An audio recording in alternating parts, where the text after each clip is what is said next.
Good morning everyone, welcome to our channel RJ education. स्वागत है आप सभी का हमारे आरजे एजुकेशन चैनल में। और आज की जो वीडियो है वो बड़ी ही इम्पोर्टेंट वीडियो है, तो ज़्यादा से ज़्यादा लोगों तक शेयर कीजिएगा, ज़्यादा से ज़्यादा स्टूडेंट तक शेयर कीजिएगा और अपने नियर एंड डियर स्टूडेंट्स को सूचना दीजिएगा। जैसे बिहार एसएससी की बात करते हैं तो बिहार एसएससी इंटर स्तरीय संयुक्त परीक्षा प्रतियोगिता परीक्षा जो है, उसमें जो आपने एप्लीकेशन फिल किया था, तो उसमें जो भी आपने मिस्टेक की थी, बाय द वे कोई भी गलत इन्फॉर्मेशन फीड कर दी थी, जिसको एडिट करने की डेट आ चुकी है। और जिन लोगों ने अभी तक अपने अपने एप्लीकेशन को एडिट नहीं किया है, वो समय रहते लास्ट डेट से पहले अपडेट कर लेंगे। तो चलिए सबसे पहले मैं बात करता हूँ स्टेप फर्स्ट की, कि कैसे कैसे क्या करना है। स्टेप बाय स्टेप आज इस वीडियो में मैं आपको बताऊंगा कि कैसे एडिट करने हैं अपनी एप्लीकेशन को। तो फर्स्ट स्टेप जो है, उसमें फर्स्ट स्टेप में फर्स्ट टाइम आपको क्या करना है, सबसे पहले आपने जो एप्लीकेशन फॉर्म भरा था उसमें सबसे पहले आपका रजिस्ट्रेशन हुआ था, जिसमें आपको रजिस्ट्रेशन नंबर और पासवर्ड दिया गया था आपके रजिस्टर्ड मोबाइल नंबर और ईमेल आईडी पे। तो उसी ईमेल आईडी और पासवर्ड से आपको सबसे पहले लॉगिन करना है। और लॉगिन करने के बाद आपको आगे की प्रोसेस करनी है। अगर मान लीजिए कोई भी कैंडिडेट अगर लॉगिन आईडी या चाहे पासवर्ड आप भूल चुके हैं, जो आपका रजिस्टर्ड मोबाइल नंबर है उस पर जो एप्लीकेशन नंबर आया था, लॉगिन आईडी आई थी, अगर वो आप भूल चुके हैं तो उसके लिए आपको क्या करना है, सबसे पहले लॉगिन पेज के फॉरगेट योर रजिस्ट्रेशन नंबर या forget your password, way login page के पास में आपको दिखेगा। फॉरगेट योर रजिस्ट्रेशन नंबर या फिर दिखेगा आपको फॉरगेट योर पासवर्ड। यानी अगर आप रजिस्ट्रेशन नंबर भूल चुके हैं तो रजिस्ट्रेशन नंबर फॉरगेट करना है, और अगर पासवर्ड भूल चुके हैं तो फॉरगेट योर पासवर्ड करना है। On login page, after submitting required information you can get your registration number on the screen. In case of password it will be send to the registered email ID. यानी आप जो भी user ID अगर forget करते हैं या चाहे password forget करते हैं, तो उसमें मांगी गई इन्फॉर्मेशन आप फीड कीजिएगा। और फीड करने के बाद यहाँ आपको रजिस्टर्ड मोबाइल नंबर और या चाहे रजिस्टर्ड ईमेल आईडी पे आपको फिर से नया पासवर्ड या नया यूज़र आईडी नंबर भेज दिया जाएगा।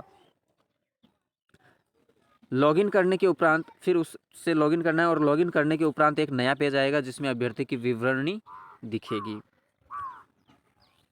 तो सबसे पहले आपको ऐसे करना है, लॉगिन करना है, और लॉगिन करने के बाद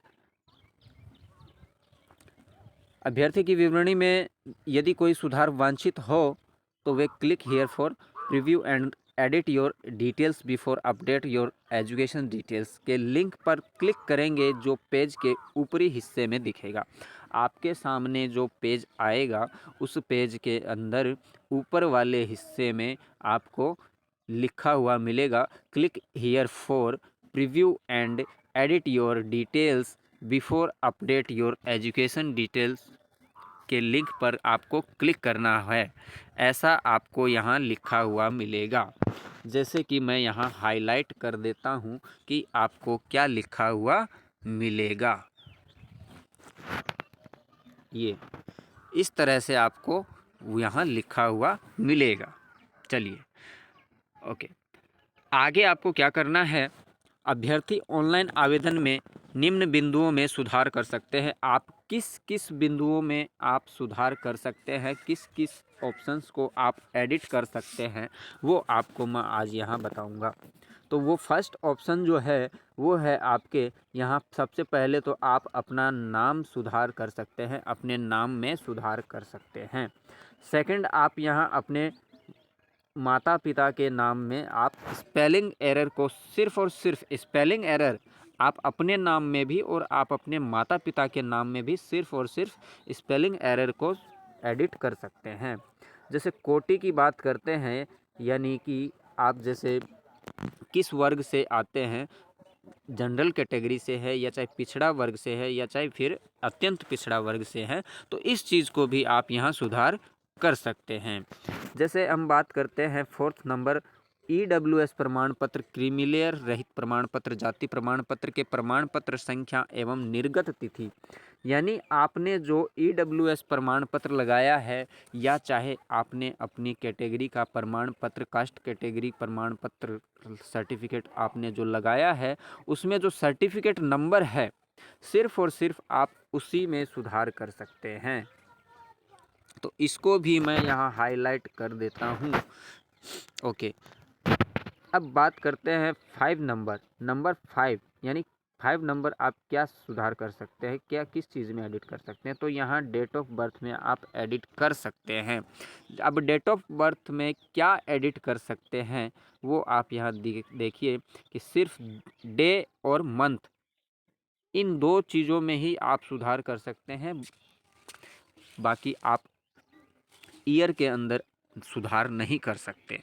ओके, 6 नंबर, सभी प्रकार के शैक्षणिक एवं अन्य प्रमाण पत्रों के निर्गत की तिथि एवं प्रमाण पत्र की संख्या। जो आपके एजुकेशनल सर्टिफिकेट है उसमें जो आपने सर्टिफिकेट नंबर या चाहे मार्कशीट नंबर आपने जो डाले हैं, सिर्फ और सिर्फ उसी में आप सुधार कर सकते हैं और आप अपने एड्रेस में भी एडिट कर सकते हैं। ओके, अब देखिए, जैसे कि हम बात करते हैं अभ्यर्थी ऑनलाइन आवेदन के उपरोक्त बिंदुओं में वांछित सुधार कर सबमिट बटन पर क्लिक करना है। आप अगर किसी भी ऑप्शन में एडिट करते हैं, एडिटिंग करते हैं, तो उसमें एडिटिंग करने के बाद आपको सबमिट बटन पर क्लिक करना होगा। Make your desired change in the form and click on submit button. Okay, यदि किसी अभ्यर्थी को किसी प्रकार की सुधार करने की आवश्यकता नहीं है तो वे सेल्फ डिक्लेरेशन चेक बॉक्स पर टिक कर सेव एंड नेक्स्ट बटन पर क्लिक करेंगे, जिससे कि वे अगले चरण स्टेप 2 में प्रवेश कर सकेंगे। आपको अगर एजुकेशनल डिटेल में एडिटिंग करनी है तो आप एडिटिंग करें, अदरवाइज़ आप वहां से सेव एंड नेक्स्ट बटन पर क्लिक करके और अगले चरण स्टेप 2 में प्रवेश कर सकते हैं। जैसे अब हम बात करते हैं अगले चरण स्टेप पर जाने से पूर्व असीमित बार सुधार किया जा सकता है। यानी आप अगर स्टेप 2 में जाने से पहले आप जितनी बार चाहें उतनी बार आप एडिटिंग कर सकते हैं। ओके, अगले चरण स्टेप पर जाने या फाइनल सबमिट पेज पर जाने के बाद पिछले स्टेप में आप किसी भी प्रकार का सुधार नहीं कर सकते। अब बात करते हैं स्टेप 2 की। तो स्टेप 2 में जो फर्स्ट ऑप्शन है वो है आपके अभ्यर्थी के शैक्षणिक विवरणी यानी 10th and 12th typing details एवं कंप्यूटर नॉलेज डिटेल्स में यदि कोई भी सुधार वांछित हो तो वे click here for preview and next educational details before upload and certificate के लिंक पर क्लिक करेंगे।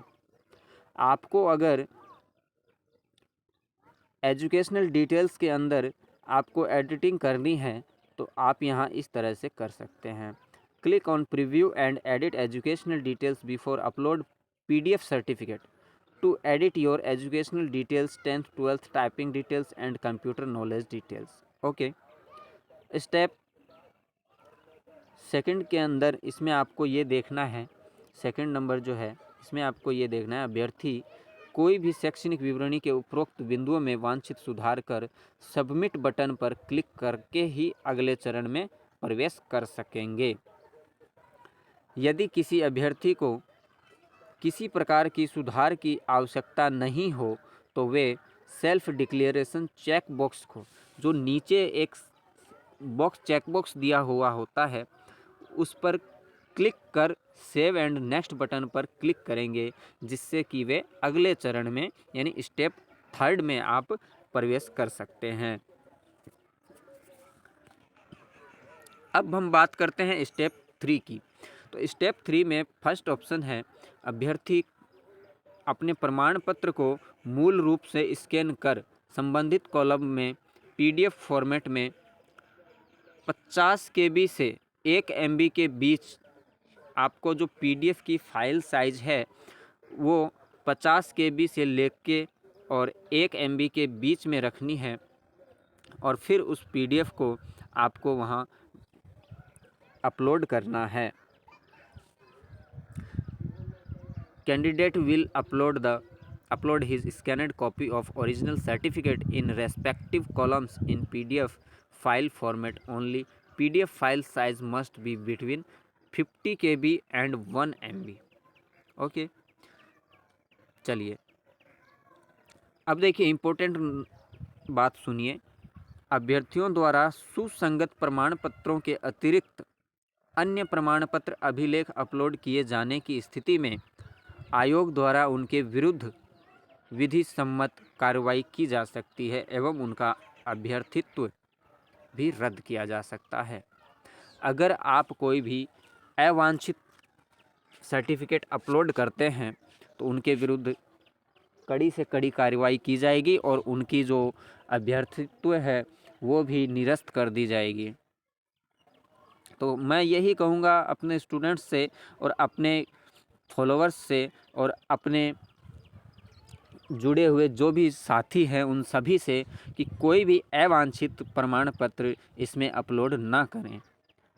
अभ्यर्थी निम्नलिखित प्रमाण पत्रों को अपलोड करना सुनिश्चित करेंगे। अगर आपके पास ये प्रमाण पत्र है तो इनमें से आप जो भी वो मांगे गए हैं, जो भी लागू हो डॉक्यूमेंट, वही डॉक्यूमेंट आप अपलोड करेंगे। जैसे कि फर्स्ट में है मैट्रिक अंक पत्र और मैट्रिक प्रमाण पत्र, इंटरमीडिएट पर अंक पत्र और इंटरमीडिएट प्रमाण पत्र। ओके, स्थायी निवास प्रमाण पत्र यदि लागू हो, जैसे मूल निवास की बात करते हैं, अगर वो मूल निवास लागू हो तो आपको अपलोड करना है। और जैसे कास्ट से रिलेटेड बात करें कि कास्ट सर्टिफिकेट यदि अगर लागू हो तो आपको वो भी अपलोड करना है। और जैसे कोई दिव्यांगता प्रमाण पत्र है किसी के पास और वो लागू है तो वो भी आपको अपलोड करना है। और स्वतंत्रता सेनानी के आश्रित का प्रमाण पत्र भी अगर है और लागू हो तो आपको अपलोड करना ही होगा। कंप्यूटर से संबंधित प्रमाण पत्र यदि लागू हो तो आपको अपलोड करना होगा। और टाइपिंग से संबंधित प्रमाण पत्र यदि लागू हो तो आपको अपलोड करना होगा। और फ़ोटो युक्त पहचान पत्र अपलोड करना ही होगा। और भूतपूर्व सैनिक प्रमाण पत्र यदि लागू है तो वो भी आपको अपलोड करना होगा। बिहार सरकार में सरकारी संविदा पर कार्यरत होने के प्रमाण पत्र अगर लागू हैं इसमें तो वो भी आपको अपलोड करना होगा। ओके, अब हम अगर बात करते हैं कि भाई यदि लागू हो इसमें बार बार दिया गया है, तो मैं सिंपल सी बात में आपको समझाना चाहूँगा कि जिस ऑप्शन पे रेड स्टार मार्क हो वो ऐसे समझ लीजिएगा कि वो लागू है, और जिस ऑप्शन पे स्टार मार्क नहीं है तो वो ऑप्शन लागू नहीं है। अगर यदि आपके पास है तो ही अपलोड करना है, अगर नहीं है वो सर्टिफिकेट या वो डॉक्यूमेंट तो वो ज़रूरी नहीं है। ओके, अब हम बात करते हैं कि अभ्यर्थी वांछित प्रमाण पत्रों को अपलोड करने के उपरांत सेल्फ डिक्लेरेशन चेक बॉक्स को टिक करके और फाइनल सबमिट बटन पर क्लिक करेंगे ताकि आप अगले स्टेप में जा सकेंगे। यदि किसी अभ्यर्थी को प्रमाण पत्रों को पुनः अपलोड करने की आवश्यकता हो तो वे री अपलोड सर्टिफिकेट बटन पर क्लिक करेंगे और फिर आप अपने सर्टिफिकेट्स को अपलोड करेंगे। आवेदन पूर्ण रूप से समर्पित करने के उपरांत अभ्यर्थी किसी प्रकार का सुधार नहीं कर पाएंगे।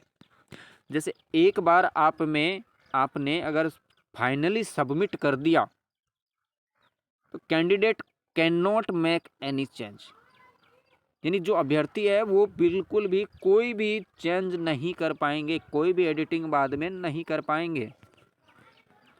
इसमें साफ साफ लिखा है फाइनल सबमिट पेज, आप देख सकते हैं यहाँ final submit page. Click final submit करने के बाद आपको क्या करना है, click on print upload application updated application button to take print out of updated application form, click on print old application form button to take print out of previously submitted old application form. यानी आपको edit किया हुआ application form आप download करना है, तो आपके पास यहाँ प्रिंट अपडेटेड एप्लीकेशन फॉर्म्स के नाम से एक बटन होगा, उस पर क्लिक करना है और आपका नया अपडेटेड एप्लीकेशन फॉर्म डाउनलोड हो जाएगा। अगर आपको ओल्ड एप्लीकेशन फॉर्म डाउनलोड करना है तो यहाँ आपको इस तरह का बटन दिखेगा, जिस पे क्लिक करने से आपका ओल्ड एप्लीकेशन यानी प्रीवियस जो सबमिट किया हुआ एप्लीकेशन था वो आपके पास यहाँ डाउनलोड हो जाएगा। Okay, click on print payment slip. आपको अगर आपने रजिस्ट्रेशन के समय जो पेमेंट किया था उसका अगर प्रिंट आउट लेना चाहते हो तो आपके पास इस तरह का बटन दिखेगा, उस पर आपको क्लिक करना है और उस पर क्लिक करने के बाद आपका पेमेंट स्लिप डाउनलोड हो जाएगा।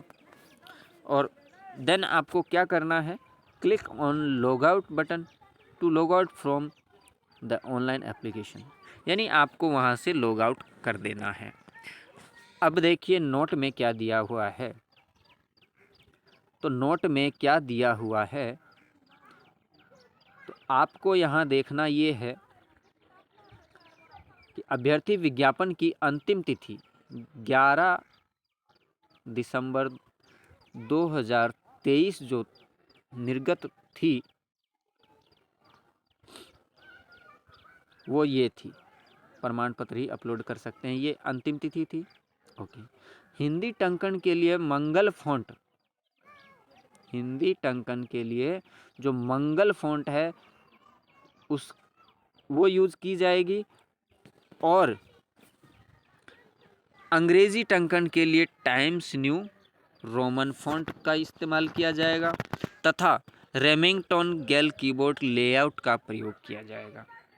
ओके, परीक्षा शुल्क प्रभावित होने के कारण ऑनलाइन आवेदन में अंकित लिंग, जेंडर, दिव्यांगता, स्थिति एवं अनुसूचित जाति, अनुसूचित जनजाति में परिवर्तन नहीं किया जा सकता है। ओके, वांछित सुधार के उपरांत अंकित किया गया डाटा अंतिम एवं अपरिवर्तनीय होगा। यानी आपने जो भी सुधार कर दिया है वो फाइनल सबमिट के बाद आपका फाइनल डाटा एवं अपरिवर्तनीय माना जाएगा।